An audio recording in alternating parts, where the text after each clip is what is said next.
इसको हार्ट का प्रॉब्लम था। हम लोग पटना से हैं और पटना में ये बीमार पड़ा तो इसको हॉस्पिटलाइज भी कराए।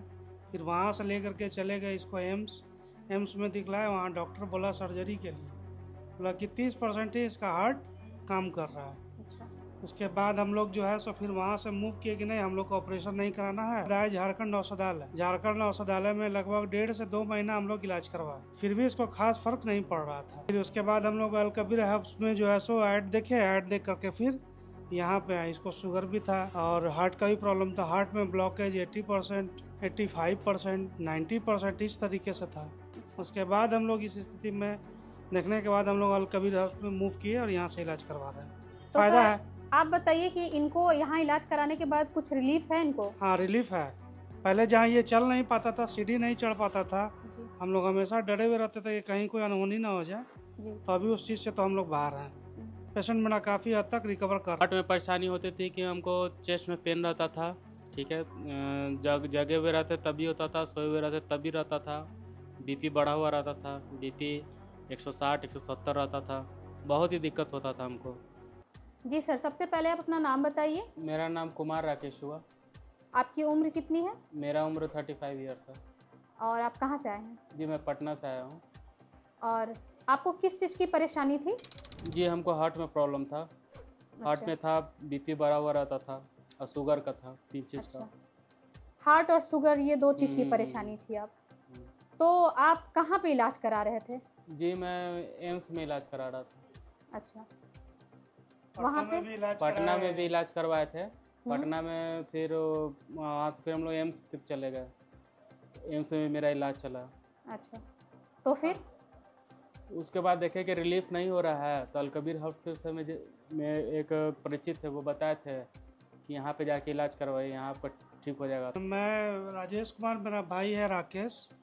इसको हार्ट का प्रॉब्लम था। हम लोग पटना से हैं और पटना में ये बीमार पड़ा तो इसको हॉस्पिटलाइज भी कराए। फिर वहाँ से लेकर के चले गए इसको एम्स में दिखलाए। वहाँ डॉक्टर बोला सर्जरी के लिए, बोला कि 30% ही इसका हार्ट काम कर रहा है। अच्छा। उसके बाद हम लोग जो है सो फिर वहाँ से मूव किए कि नहीं, हम लोग को ऑपरेशन नहीं कराना है। फिर ऑपरेशन के बाद ही ब्लॉकेज हो सकता है। हम लोग वहाँ से मूव किए। मूव करने के बाद आए झारखंड औषधालय में लगभग 1.5 से 2 महीना हम लोग इलाज करवाए, फिर भी इसको खास फर्क नहीं पड़ रहा था। इस बीच में फिर बीमार पड़ा, फिर इसको हॉस्पिटलाइज कराए। फिर उसके बाद हम लोग अलकबीर हब्स में जो है सो ऐड देख करके फिर यहाँ पे आए। इसको शुगर भी था और हार्ट का भी प्रॉब्लम था। हार्ट में ब्लॉकेज 80%, 85%, 90% इस तरीके से था। किसी में शायद 99% भी था। तो काफ़ी ज़्यादा ब्लॉकेज था। हम लोग काफ़ी ज़्यादा परेशान भी थे। यहाँ आए तो शुगर में भी रिलीफ मिला है और हार्ट के प्रॉब्लम में भी रिलीफ मिला है। बाकी कितना प्रॉब्लम अभी है एग्जिस्ट कर रहा है, अब तो कम्प्लीटली जांच करने के बाद ही पता चलेगा। जी सर, तो आप मुझे ये बताएं कि जब आप सबसे पहले यहाँ इलाज कराने से पहले जब आए थे, उस वक्त आपको शुगर कितना होता था? उस समय मेरा ब्लड शुगर निकला था 300। ये रैंडम था आपका खाने के बाद? नहीं, खाली पेट था। खाली पेट था। तो आप यहाँ अलकबीर हर्ष कितने दिन दवा खाए? अलकबीर हाउस में हम 2 महीना दवा खाएं। तो अभी आपने फिर से जांच कराया हाँ, शुगर मैंने की? जांच कराया। अभी आपका डायबिटीज कितना है? मेरा डायबिटीज अभी 110 है अभी। खाने के बाद? हाँ, खाना भी जस्ट पहले मैंने सेव खाया। सेव के पहले मैंने चाय पिया था, 1 गिलास सत्तू पिया था। उसके बाद मेरा जांच हुआ तो 119 निकला। अच्छा, और हकीम साहब ने आपको क्या कहा आपकी शुगर को लेकर के? हकीम साहब बोले कि आपका शुगर ठीक हो गया है, मगर कोर्स 4 महीने का है, उसको वो खाना होगा। ठीक और है। कोई परहेज? नहीं, परहेज में बोले कि सब कुछ खा सकते हैं। सब कुछ खा सकते हैं आप। और हार्ट में आपको क्या परेशानी होती थी पहले? हार्ट में परेशानी होती थी कि हमको चेस्ट में पेन रहता था, ठीक है, जगे हुए रहते तभी होता था, सोए हुए रहते तभी रहता था। बीपी बढ़ा हुआ रहता था, बीपी 160 170 रहता था और बहुत ही दिक्कत होता था हमको। 4 ब्लॉकेज था। एक में था 99%, एक में था 91%, एक में था 80%, एक में था 62%। उसके बाद हम लोग इस स्थिति में देखने के बाद हम लोग अलकबीर हब्स में मूव किए और यहाँ से इलाज करवा रहे हैं। तो फायदा सर, है। आप बताइए कि इनको यहाँ इलाज कराने के बाद कुछ रिलीफ है इनको? हाँ, रिलीफ है। पहले जहाँ ये चल नहीं पाता था, सीढ़ी नहीं चढ़ पाता था, हम लोग हमेशा डरे हुए रहते थे कि कहीं कोई अनहोनी ना हो जाए। तो अभी उस चीज़ से तो हम लोग बाहर हैं। पेशेंट मेरा काफ़ी हद तक रिकवर कर रहा है। अच्छा, अभी आपकी जो दवा है वो कितने दिन चली है? अभी लगभग वही 2 महीना के करीब ही चला है। 2 महीना 20 दिन दवा चला है। और दवा आपकी अभी और 2 महीना और चलेगी, 4 हाँ, महीने हाँ। की कोर्स होती है हाँ, ना? हाँ, बिल्कुल, बिल्कुल। अभी तो मतलब आपको पहले से बहुत आराम भी है और मतलब आप यहाँ पे अभी दवा खा रहे हैं। आप एक बार अपना जो दवा जो भी आपकी चल रही है वो एक बार अपनी प्रिस्क्रिप्शन दिखा दीजिए कि वो कौन सी दवा खा रहे हैं। अलकबीर हर्ब्स की कौन सी दवा चल रही है? हाँ। ये दवा आपकी चल रही है। ये सब स्टेज में जहाँ डॉक्टर सर्जरी के लिए ही बोलता है, तो हम लोग सर्जरी के लिए नहीं मूव किए जी कि सर्जरी के बाद अगर फिर से ब्लॉकेज होगा तो फिर और ज़्यादा दिक्कत होगा। जी।